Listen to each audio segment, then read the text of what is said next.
سورہ یوسف کی تلاوت کرے اللہ اسے خوبصورت اولاد عطا فرمائے گا۔ اب اگر سورہ فاتحہ سے لے کے سورہ ناس تک ایک ایک سورتوں کے فضائل بیان کیے جائیں، سب کا ذکر موجود ہے کتابوں میں، تو سب کا بیان کرنے کا موقع نہیں۔ لیکن آپ بتائیں کہ جو سورہ مریم پڑھے، جو سورہ یوسف پڑھے دوران حمل، تو اللہ اس کو یہ انعام دے گا، ارے جو زندگی بھر قرآن کی تلاوت کرنے والی ہو، اللہ اس کی اولاد کو، اللہ اس کے شوہر کو، اللہ اس کو اور اس کے بچوں کو کیا مقام عطا فرمائے۔ آپ تاریخ اٹھا کر دیکھیں، غوث اعظم کے والد واقعی بہت متقی تھے، پرہیزگار تھے، عابد و زاہد تھے، عاشق رسول تھے، خوف خدا میں رونے والے تھے، مستجاب الدعوات تھے۔ لیکن غوث اعظم اگر ماں کے شکم سے 18 پاروں کے حافظ بن کر پیدا ہوئے تو یقیناً یہ ماں کے قرآن کی تلاوت کا کمال تھا۔ اگر خواجہ بختیار کاکی رحمت اللہ علیہ اپنی والدہ کے شکم سے 14 پاروں کے حافظ بن کر پیدا ہوئے تو یقیناً ان کی ماں کی تلاوت کا یہ کمال تھا کہ آپ خود فرماتے ہیں میری ماں دن میں گھر کے کام کاج کرتی تھی تو زبان پر قرآن کی تلاوت ہوتی تھی، جب کپڑے دھوتی تو قرآن کی تلاوت کرتی تھی، جب وہ آٹا گونتی تھی تو قرآن کی تلاوت کرتی تھی، دال چاول چنتی تو قرآن کی تلاوت کرتی تھی۔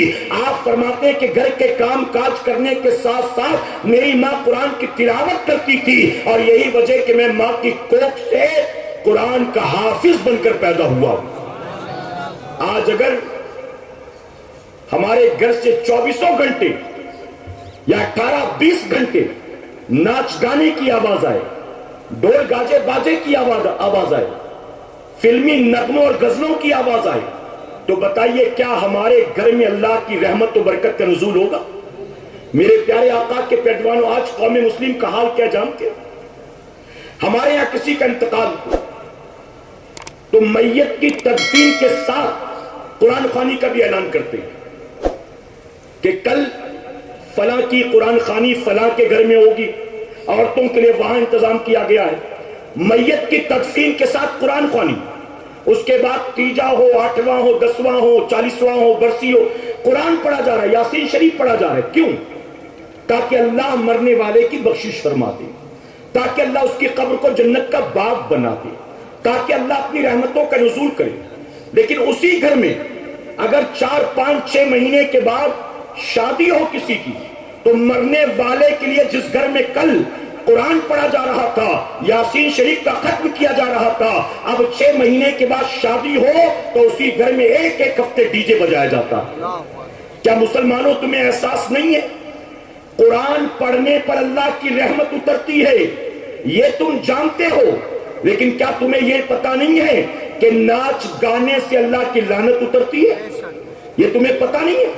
6 مہینے پہلے گھر میں رحمت اتارا اور اب ناچ گانے کر کے خود اپنے گھر میں لعنت کو دعوت دیتا۔ ہمیں اور آپ کو چاہیے کہ توبہ کریں کہ انشاءاللہ۔ میرے پیارے آقا کے پیروانوں، ایک مرتبہ ڈاکٹر اقبال آپ سے آپ کا ایک دوست ملاقات کرنے کے لیے آیا، تو دوست کی نظر پڑی ڈاکٹر اقبال کے سرہانے جو ٹیبل لگا تھا، اس ٹیبل پر بہت ساری کتابیں رکھی تھی، دنیاوی لٹریچرز رکھے تھے، انہی کتابوں کے ساتھ قرآن شریف بھی رکھا تھا۔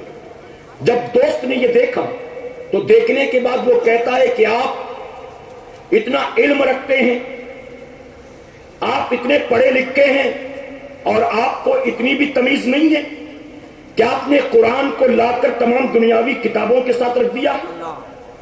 مجھے کم سے کم آپ سے یہ توقع تو نہیں تھی کہ قرآن کو لا کر ٹیبل پر عام کتابوں کے ساتھ آپ رکھیں گے۔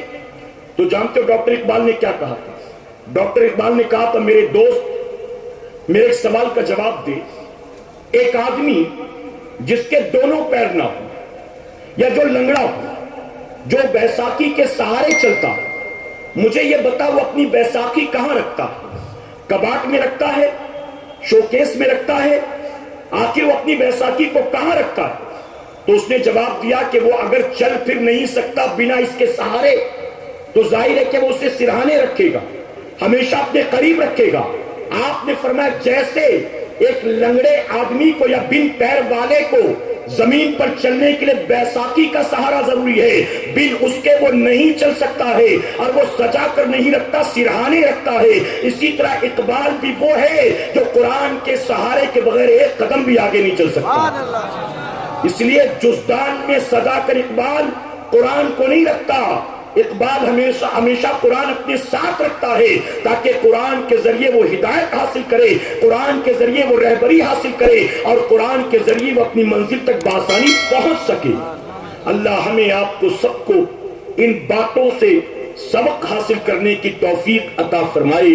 درمیان گفتگو مجھ سے جانے انجانے میں کوئی غلطی خامی رہ گئی، آپ سب کو گواہ بنا کر سچے دل سے توبہ کرتا ہوں، رب میری توبہ قبول فرمائے، اور ہماری اس محفل پاک کو میرا کریم قیامت میں ہمارے لیے، ہمارے والدین کے لیے، ہمارے اہل و عیال اور تمام ایمان والے بھائیوں اور بہنوں کے لیے بخشش اور نجات کا سبب بنائے۔ وما علینا الا